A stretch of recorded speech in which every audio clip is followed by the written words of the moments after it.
নওগাঁ জেলার গৃহ নির্মাণ শ্রমিক ইউনিয়ন এই মাহফিলের উদ্যোক্তা আয়োজক।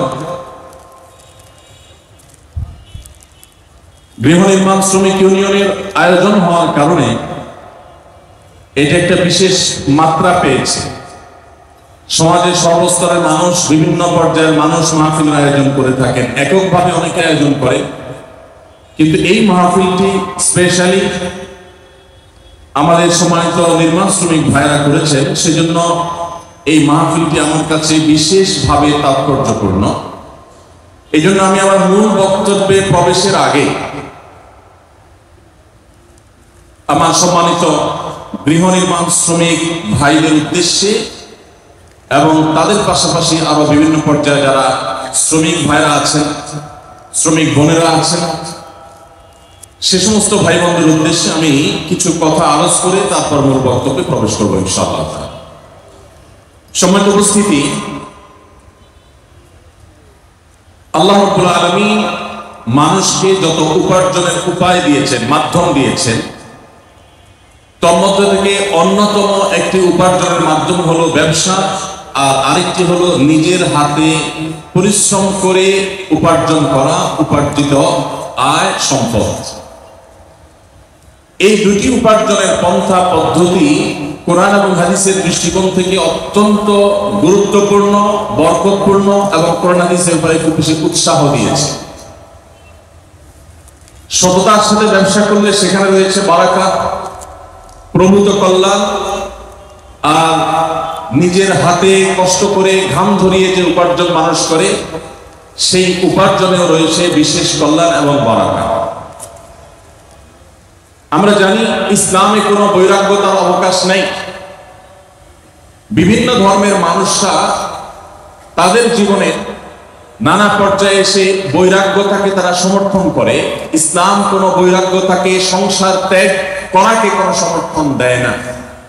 ইসলামের নামে যদি কেউ সন্ন্যাসী হয়ে থাকে, কেউ যদি কোনো মসজিদে উপাসনালয়ে পড়ে থাকে সারা জীবন, তার যদি উপার্জনের কোনো পন্থা পথ পদ্ধতি না থাকে, তার যদি সংসার না থাকে, তার যদি পরিবার না থাকে, ইসলাম সেটাকে কখনো উত্তম বা ভালো কিছু বলে স্বীকৃতি দেয় না। ইসলাম জীবনমুখী ধর্ম, ইসলাম বাস্তবমুখী দিন। ইসলাম বলে না আপনি আল্লাহ বিল্লাহ করবেন আর সমাজের বোঝা হয়ে পড়ে থাকবেন, সমাজের মানুষ আপনার মুখে খাবার তুলে দিবে আর আপনি বসে বসে খাবেন, এই শিক্ষা ইসলাম দেয় না। বরং কোরআনে কারীমে পরিষ্কার ভাবে বলা হয়েছে, আপনারা অনেকেই জানেন, সূরা জুমআ আল্লাহ বলেছেন, ফাইযা কুদিয়াতিস সালাহ, যখন নামাজ আদায় করা হয়ে যায়, ফান্তাশিরু ফিল আরদ, মসজিদ থেকে বের হয়ে তোমরা আল্লাহর জমিনে ছড়িয়ে পড়ো, মাঠে ময়দানে কর্মক্ষেত্রে তোমরা ছড়িয়ে পড়ো এবং বিচরণ করো। ওয়াবতাগু মিন ফাদলিল্লাহ, এবং আল্লাহর করুণা, তোমাদের রিজিক উপার্জন, পরিবারের ব্যয় নির্বাহ করবার জন্য তোমরা সেগুলোকে আহরণ করতে থাকো, সংগ্রহ করতে থাকো, কালেকশন করতে থাকো, পরিশ্রম করতে থাকো। এই আয়াত থেকে পরিষ্কারভাবে বোঝা গেল 5 ওয়াক্ত নামাজ পড়ার নির্দেশের পাশাপাশি আল্লাহ রাব্বুল আলামিন নামাজের পর আমাদেরকে হালাল উপার্জন করবার জন্য বিচরণ করবার নির্দেশ আল্লাহ তাআলা দিয়েছেন। অতএব যে সমস্ত ভাইরা শ্রমজীবী, যারা শ্রমিক, তারা আল্লাহ তাআলার এই আয়াতকে মানবার উদ্দেশ্যে যদি নামাজ পড়ে তারা বের হন, পরবর্তী নামাজের আগ পর্যন্ত যতক্ষণ তারা কাজ করবেন, শ্রম দিবেন, কিংবা ব্যবসায়ী ব্যবসার কাজ করবেন, যে কোনো পেশাজীবী মানুষ তার পেশার কাজে থাকবেন, ততক্ষণ পুরো সময়টুকু যদি হালাল কাজে, হালাল উপার্জনে থাকেন, অন্যায় কোনো কিছু না করে, তো পুরো সময়টুকু তার ইবাদত হিসাবে গণ্য হবে ইনশাআল্লাহ। ভাইরা আমার, এর বাইরে স্পেশালি বিশেষ করে যারা নিজের হাড় ভাঙা পরিশ্রম করে, যারা প্রচন্ড কষ্ট করে ঘাম ঝরিয়ে উপার্জন করেন, সে সকল শ্রমিক, কৃষক, এই পর্যায়ে যে সমস্ত ভাইরা আছেন, বোনেরা আছেন, তাদের জন্য প্রিয় নবী সাল্লাল্লাহু আলাইহি ওয়াসাল্লামের একটা হাদিস, যেটি বুখারীতে বর্ণিত হয়েছে, অত্যন্ত প্রেরণাদায়ক হাদিস। নবী করিম সাল্লাল্লাহু আলাইহি ওয়াসাল্লাম বলেছেন, মা আকালা আহাদুন তাআমান কাত্তু, তোমাদের কেউ কোনোদিন ওই ব্যক্তির চাইতে উত্তম খাদ্য গ্রহণ করে নাই, উত্তম উপার্জন, পবিত্র উপার্জন, পবিত্র খাদ্য কখনো সংগ্রহ করে নাই ওই ব্যক্তির চাইতে যে ব্যক্তি নিজের হাতে উপার্জন করে। নিজের হাতে পরিশ্রম করে যে উপার্জন করে, তার উপার্জনের চাইতে, তার কামাইয়ের চাইতে, তার রুজির চাইতে, তার খাদ্যের চাইতে উত্তম কোন খাদ্য আর উপার্জন আল্লাহর জমিনে আর হতে পারে না। এখানেই শুধু শেষ নয়, প্রিয় নবী সাল্লাল্লাহু আলাইহি সাল্লাম আমাদের সামনে একটা এক্সাম্পল টেনে এনে বলছেন, আল্লাহর নবী দাউদ, আপনারা জানেন তিনি কিন্তু শাসক ছিলেন, তিনি শাসক ছিলেন, তিনি বিচারক ছিলেন, অনেক বড় ক্ষমতা, অনেক বড় দায়িত্ব, অনেক বড় শাসন কার্য তিনি আল্লাহর পক্ষ থেকে প্রাপ্ত হয়েছিলেন। এরপরও তার নিজের পরিবারের ব্যয়ভার নির্বাহ করবার জন্য তিনি কামারের কাজ করতেন, নিজের হাতে উপার্জন করতেন। নূহ আলাইহিস সালাম কাঠ মিস্ত্রির কাজ করতেন। বিভিন্ন নবী রাসূলগণ তারা নবী হয়েছেন, রাসূল হয়েছেন, মানব ইতিহাসের সোনালী ইতিহাস তারা রচনা করেছেন। কিন্তু তারা অনেকেই এরকম বিভিন্ন পরিশ্রমের কাজ করতেন, হাড় ভাঙা পরিশ্রম করতেন, বিভিন্ন পেশায় তারা কাজ করতেন। নবী করিম সাল্লাল্লাহু আলাইহি সাল্লাম এই উপমা টেনে আমাদেরকে উৎসাহ দিয়েছেন, অনুপ্রেরণা দিয়েছেন। আমরা যারা হাড় ভাঙা পরিশ্রম করে উপার্জন করি, আমাদের যে সমস্ত ভাইরা কৃষি কাজ করে উপার্জন করে, আমাদের যারা বিভিন্ন পেশায় নিয়োজিত থেকে তারা মাথার ঘাম পায়ে ঝরিয়ে উপার্জন করেন, তাদের এই উপার্জনের পুরো সময়টুকু ইবাদতে গণ্য হবে এবং এটি নবী রাসূলগণের আদর্শ। শুধুমাত্র কোরআনের সেই নির্দেশনা এবং নবী সাল্লাল্লাহু আলাইহি সাল্লামের সেই নির্দেশনাকে মাথায় রেখে তিনি যদি এই কাজটি করেন, নিয়তটাকে শুধুমাত্র যদি একটু পরিবর্তন করে নেন, যেটি আমি শুধুমাত্র আমার অর্থ উপার্জনের জন্যই করছি না, কোরআনের নির্দেশ বাস্তবায়নের জন্য করছি, নবী সাল্লাল্লাহু আলাইহি সাল্লামের নির্দেশ বাস্তবায়নার্থে করছি, তাহলে শ্রমিক ভাইরা আমার, কৃষক ভাইরা আমার, আপনাদের এই কষ্ট, আপনাদের এই পরিশ্রম, এই সবটুকুই ইবাদতে গণ্য হবে ইনশাআল্লাহ। ভাইরা আমার, নবী করিম সাল্লাল্লাহু আলাইহি সাল্লামের আর একটা হাদিস আমি আপনাদেরকে শোনাতে চাই। তিনি বলেছেন, তাকে জিজ্ঞাসা করা হয়েছে, আইয়ুল কাসবি আতিয়াব, হে আল্লাহর রাসূল, কোন উপার্জনটা সবচেয়ে পবিত্র উপার্জন, কোন উপার্জনটা সবচেয়ে হালাল উপার্জন? তখন নবী করিম সাল্লাল্লাহু আলাইহি সাল্লাম বলেছেন, কাসবুর রাজুলি বিয়াদি, মানুষ যখন নিজের হাতে উপার্জন করে সেটা, ওয়া কুল্লু বাইইন মাবরুর, এবং প্রত্যেক ওই ব্যবসা, যে ব্যবসার মধ্যে সততা থাকে, যে ব্যবসা মানুষকে ঠকাবার উদ্দেশ্যে থাকে না, প্রতারণা থাকে না, দুই নম্বরই থাকে না, মিথ্যাচার থাকে না, মজুদদারি থাকে না, আড়তদারি থাকে না, কৃত্রিম সংকট সৃষ্টি করার প্রচেষ্টা থাকে না, সেই রকম ব্যবসা, সেরকম ব্যবসায়ীর ব্যবসা এবং শ্রমিকের শ্রম দিয়ে কামানো উপার্জন, এর চাইতে হালাল, এর চাইতে পবিত্র কোনো উপার্জন আল্লাহর কাছে আরেকটি নেই। ভাইরা আমার, এরকম বহু হাদিস এবং আয়াত আমি আপনাদেরকে শোনাতে পারবো, যে সমস্ত আয়াত এবং হাদিস থেকে আমরা দেখতে পাই যে আল্লাহ নবী সাল্লাল্লাহু আলাইহি সাল্লাম আমাদেরকে উৎসাহিত করেছেন নিজের হাতে উপার্জন করতে। অতএব আমার শ্রমিক ভাইরা, আপনারা যারা নিজের হাড় ভাঙা পরিশ্রম করে উপার্জন করছেন, অনেক বেশি কষ্ট করছেন, আপনাদের জন্য অনেক বড় একটা প্রেরণার বিষয় হলো, এটা স্বয়ং নবী রাসূলদের সুন্নাহ এবং তাদের আদর্শের বাস্তবায়ন। আপনাদের মধ্যে কোনো হীনমন্যতা যেন কাজ না করে।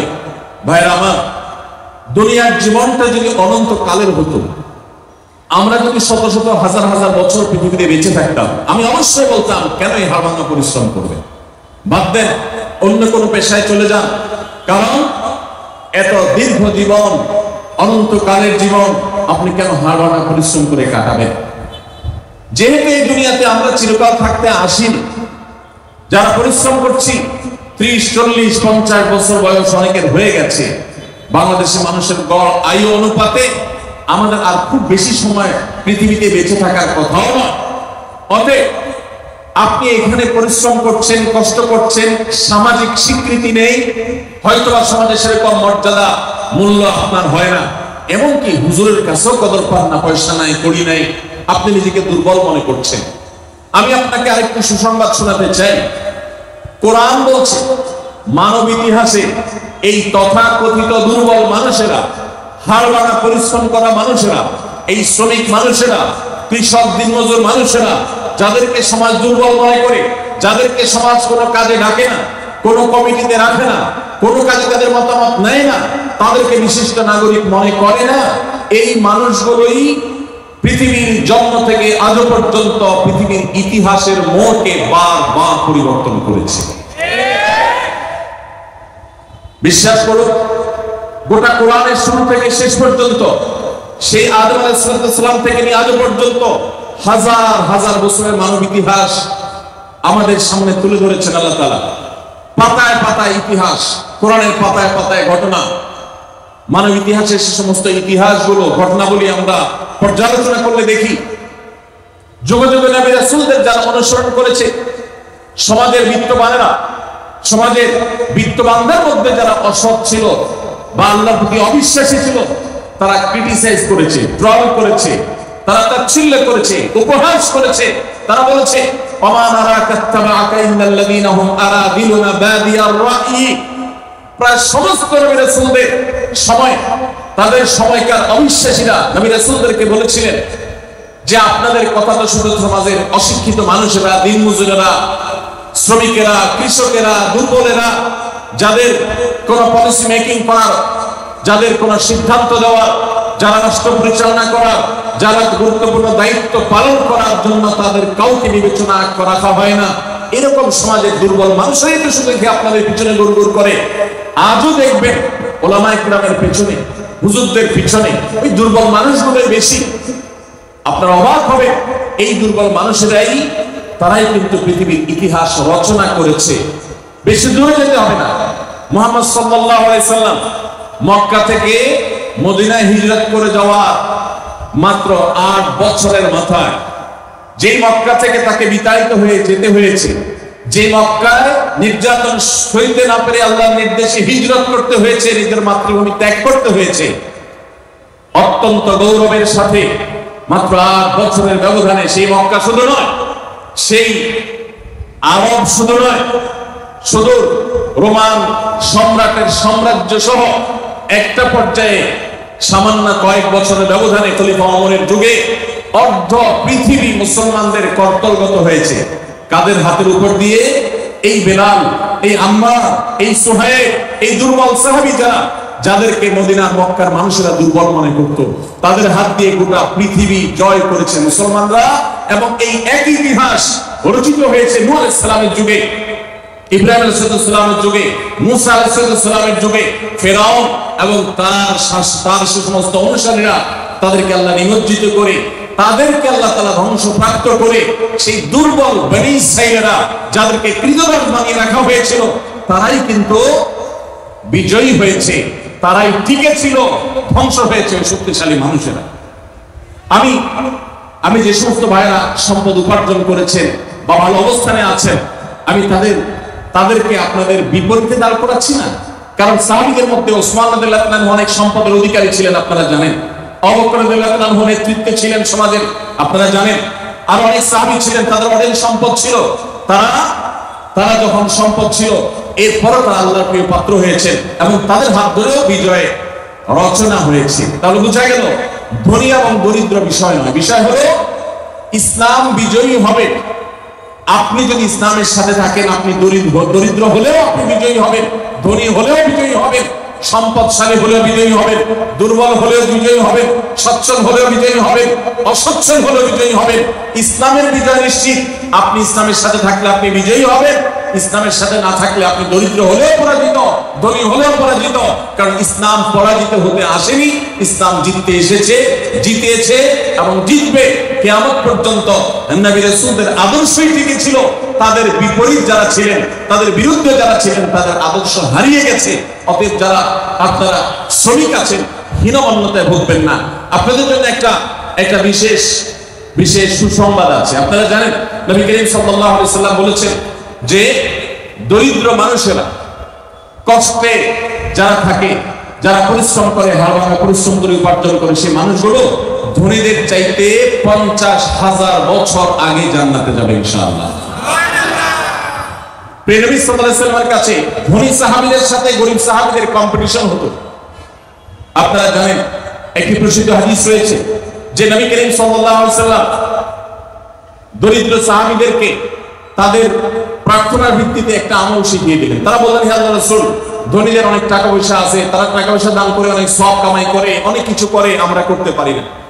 তো আমাদেরকে এমন একটা আমল শিখিয়ে দেন যে আমল করলে আমরা তাদেরকে টেক্কা দিতে পারবো, তাদের সাথে আমরা প্রতিযোগিতা টিকে থাকতে পারবো। আমাদের তো টাকা পয়সা দিয়ে সওয়াব কামাই করার রাস্তা নেই, তো শুধু নিজের শরীরের আমল ইবাদত দিয়ে আমরা করতে পারি। এমন একটা আমল দেন যে তারা টাকা কামাই করে যে পরিমাণ সওয়াব কামাই করে, আমরা ওই আমল করে সেই সওয়াব কামাই করতে পারবো। নবী সাল্লাল্লাহু আলাইহি ওয়াসাল্লাম তাদেরকে শিখিয়ে দিলেন।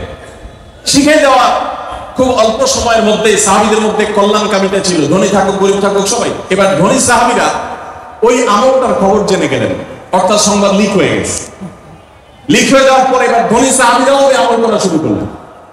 এবার গরিব সাহাবীরা বললেন, ইয়া রাসূলুল্লাহ, আমরা তো তাদের সাথে কম্পিটিশনে টিকে থাকতে পারি না দেখে আমল চাইলাম, এখন তারা তো টাকা পয়সা দিয়ে সওয়াব কামাই করতে পারে, আবার যেটা আমাদেরকে শিখিয়ে দিয়েছেন এটাও করা ধরছে, আমরা এখন কি করব? নবী করিম সাল্লাল্লাহু আলাইহি ওয়াসাল্লাম তখন হেসে দিলেন এবং সাহাবীদেরকে বললেন, দেখো, আল্লাহর করুণা যদি কারোর প্রতি হয় তাহলে সেক্ষেত্রে তুমি হিংসা করার তো প্রয়োজনই নেই, প্রশ্নই ওঠে না, তুমি সেটাকে ঠেকাবার কোনো সুযোগ নেই। আল্লাহ যাকে তৌফিক দিয়েছেন সে নিশ্চয়ই অগ্রগামী থাকবে। তাহলে ধনী হয়েও কেউ অনেক অগ্রসর হয়ে যেতে পারে, গরিব হয়ে অগ্রসর হয়ে যেতে পারে। খোলাসা কথা হলো যে আপনি কোন পেশার মানুষ এটা বিবেচ্য বিষয় নয়, আপনি হালাল উপার্জন করছেন কিনা, আপনি ভালো কাজ করছেন কিনা, এটা হলো বিবেচ্য বিষয়। বিশেষ করে আমাদের শ্রমিক ভাইদের উদ্দেশ্যে আমি আজকে 3টি পরামর্শ দিয়ে 3টি আপনাদের প্রতি আমার বিনীত আহ্বান রেখে আমি এই বিষয়ে আলোচনা ক্লোজ করতে চাই। প্রথম কথা হলো, আপনি নির্মাণ শ্রমিক হন কিংবা অন্য কোনো শ্রমিক, যেই পেশায় আপনি কাজ করেন না কেন, 5 ওয়াক্ত নামাজ এবং রমজানের রোজা কখনো ছাড়বেন না, কখনো না।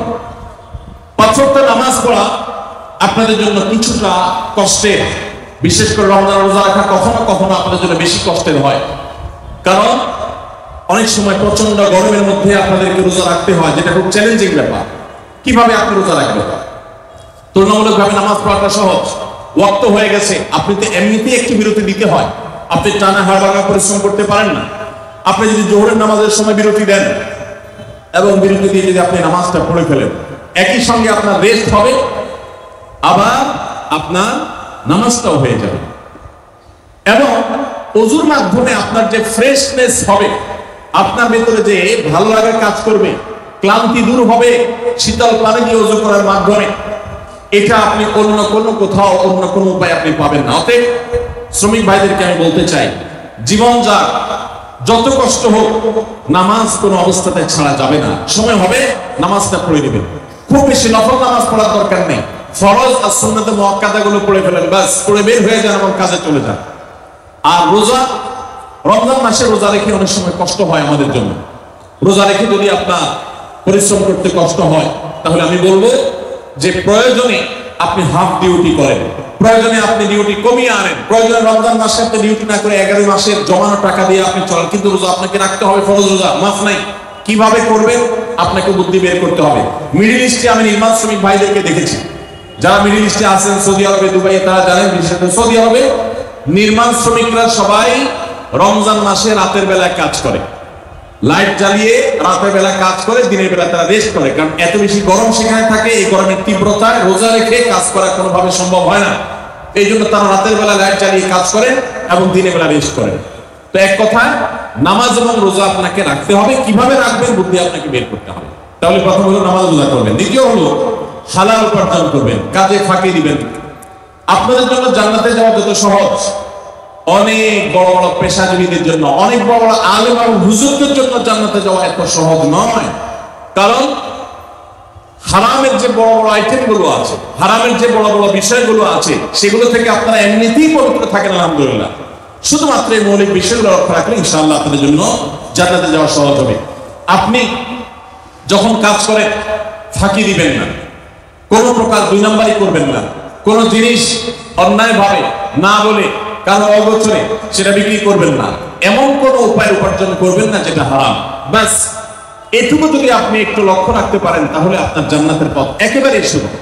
আপনি এবং শেষ পয়েন্টে যেটা বলতে চাই তা হলো, নিজের স্ত্রী সহ অধীনস্থদের সাথে সৎ ব্যবহার করবেন। বিশেষ করে যারা হাড় ভাঙা পরিশ্রম করেন, কষ্ট করেন, আমার রিকশালা ভাইরা আছেন, বিভিন্ন পেশা মানুষেরা আছেন, কষ্টের চোটে তাদের মাথা অনেক বেশি হট থাকে, গরম থাকে, মেজাজ অনেক খিটখিটে থাকে, দেখা যায় যে একটু কিছু হলেই অনেক সময় মুখ খারাপ করে ফেলেন, গালিগালাজ করে ফেলেন, আচরণ খারাপ করে ফেলেন। নিজেকে যদি একটু নিয়ন্ত্রণ করতে পারেন, মুসলমানিত্বের পরিচয় দিতে পারেন মেজাজ গরম হওয়ার সময়, জান্নাতে যাওয়া ইনশাআল্লাহ অনেক সহজ। অতএব আমি আপনাদেরকে বলতে চাই, প্রথমত নামাজ রোজা কখনো ছাড়বেন না যত কষ্ট হোক। দ্বিতীয়ত হালাল উপার্জন করুন, উপার্জন করতে গিয়ে একটা টাকা যেন হারাম না হোক সে চেষ্টা করবেন।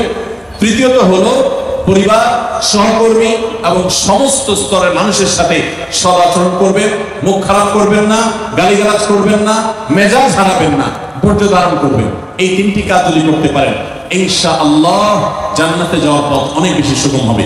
আল্লাহ তাআলা আমাদের সবাইকে এই কাজগুলো মেনে চলার, এই কথাগুলোকে মেনে চলার তৌফিক দান করুন। সবাই চেষ্টা করবো তো ইনশাআল্লাহ। জাযাকুমুল্লাহ খাইর, জাযাকুমুল্লাহ খাইর। আমি শুধুমাত্র নির্মাণ শ্রমিক ভাইদের উদ্দেশ্যে, যাদের উদ্যোগে আজকে আজকের মাহফিল, তাদের উদ্দেশ্যে এই কথাগুলো বলার চেষ্টা করেছি, কিন্তু এই কথাগুলো আমাদের অন্যদের জন্য প্রযোজ্য হবে। আমরা চেষ্টা করবো ইনশাআল্লাহ আমল করার।